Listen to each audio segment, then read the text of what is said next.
Hey everybody, welcome back to Philippine Info Channel. This is Rich in the Philippines, your roving reporter, and I want to say thanks for tuning in and stick around for the whole video because I got some great information on what it's like for my experience for riding a motorcycle in the Philippines.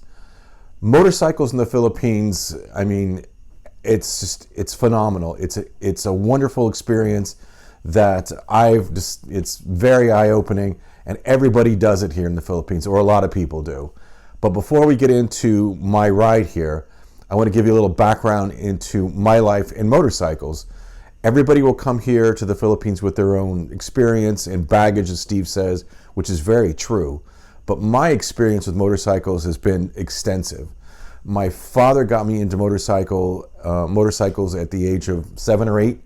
I've been riding for over 5 decades, all different kinds of bikes. My dad got me into racing, enduros, motocross. My favorite was trials, TTs. So I did a ton of racing at a young age.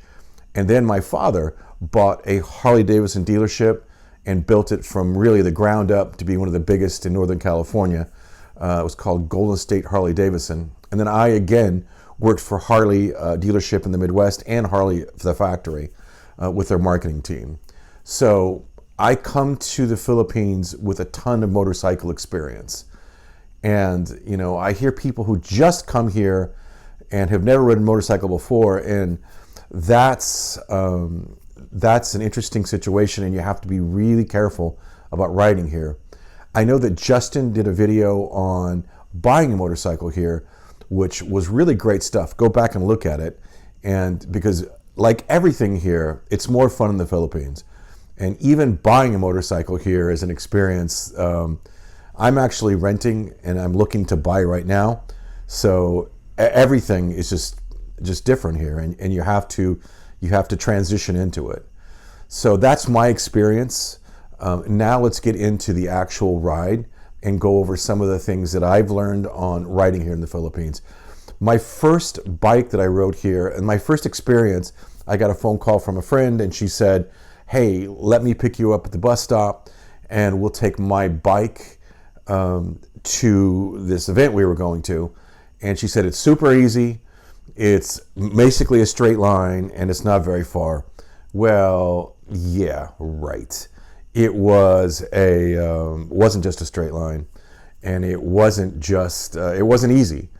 It was frightening, exciting. It was fun.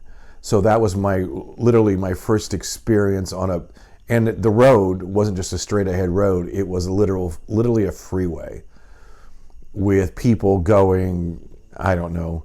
It seemed like they were going 100 miles an hour, and they really weren't. On these scooters, though, the bodies are different than what I'm used to. My last couple of bikes, my second last bike was a Harley Ultra Classic, full bagger. It drove, I know people will get mad at me for saying this, but it drove like a brick. It braked. I didn't like the ride at all. It had a CD player on it. It had speakers. It had everything that I wasn't used to on a motorcycle, and so it wasn't really a good match for me.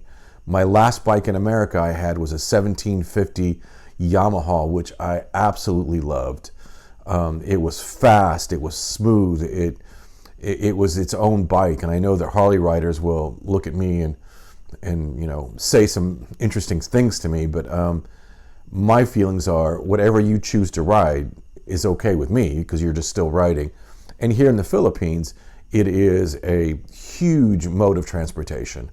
So let's get right into the ride, and you can kind of see what you're going to be up against and some of the exciting times that you have ahead of you. First things first, wear your protective gear. Wear a helmet, long pants, closed-toed shoes. I can't stress this enough. And I've seen it in other countries too, not just the Philippines. Even in America, I will see people on motorcycles with flip-flops or shorts or, you know, sometimes no shirts. And the helmets, they're actually sometimes a milk carton or a bicycle helmet. Anyway, I can't stress that enough. I'll say it again and again. Wear your helmet. Now let's get right into it. So first off, you'll see that the lanes, they're just mere suggestions. People will weave in and out of lanes with no blinker. I strive to use my blinker every time, but you'll see a lot of people just don't do it. So you literally have to read their mind. And as far as lane splitting goes, that's funny, because again, the lanes are just mere suggestions here. And so you really have to be on your toes and look into the future, look at both lanes in front of you, and look at what's to the sides of you in particular. You'll see, like right there's a truck there with his emergency blinkers on, so you don't know what's in front of them. There's a crosswalk, and people walk across crosswalks or no crosswalks. And then also, you know, again, people will go around, they'll pass on the right, they'll pass on the left, they'll pass on a one-way street.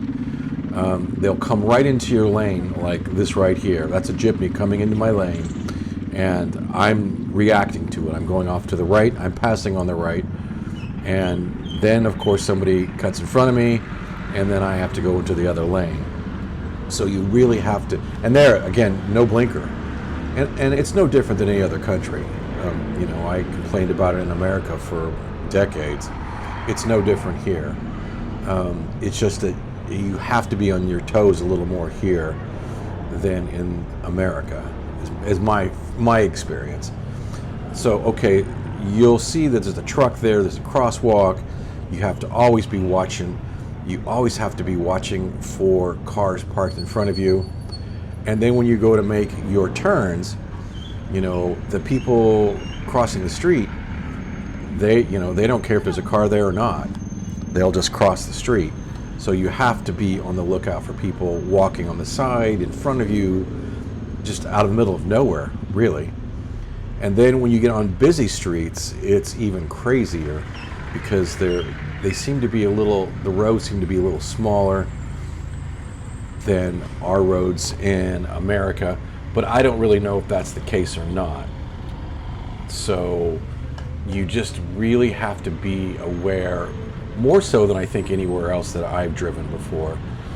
And then these bikes, these scooters, they have automatic transmissions, and that's a little different for me too, because this is the first time that I've driven so long with an automatic transmission. They're interesting, I like them. They just take some getting used to. That's all. And then you have to also be aware that people want to share your lane with you.